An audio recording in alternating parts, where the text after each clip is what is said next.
আজ এক বৃদ্ধ মহিলা এসেছেন আমাদের বাড়িতে। দাদু তো বেজায় খুশি, কিন্তু ঠাকুমা বারবার রেগে ফুঁপিয়ে উঠছেন একদম। কথার মাধ্যমে যা জানতে পেলাম, ইনি হচ্ছেন তিনি যার সাথে আমার দাদুর বিয়ে ঠিক হয়েছিল, কিন্তু ভুলবশত বিয়ে হয়ে গেছে ঠাকুমার সাথে। নাম হচ্ছে লতা, দাদু আবার আদর করে ডাকছেন লতু। দাদু চুপিসারে আমায় বলে দিয়ে গেলেন, তোর এই স্পেশাল পাস্তাটা বানা যেটা আমায় খাইয়েছিলি। আমাকেও তো লতুকে দেখাতে হবে যে আমিও ভাত ডাল ছাড়া অনেক কিছু খাই। এবার ঠাকুমা আর লতু ঠাকুমার মধ্যে চললো কথার লড়াই, কে কত ভালো রান্না করতে পারে, কে পঞ্চপদ রাঁধতে পারে, কার বাপের বাড়ি কত বড় লোক, এই নিয়ে সব চললো।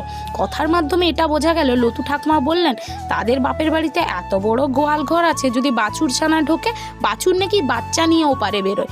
আমার ঠাকুমা আবার কিসে কম যায়, তিনিও বললেন তাদের বাপের বাড়িতে এমন বাঁশ বাগানে এমন বাঁশ ধরে যা নাকি চাঁদ অবধি পৌঁছায়। লতু ঠাকুমা বললেন, বাবা তাহলে বাঁশটা রাখো কোথায়, কেন তোমাদের গোয়াল ঘরে, তুমি কোনোদিন ঢুকে দেখোনি?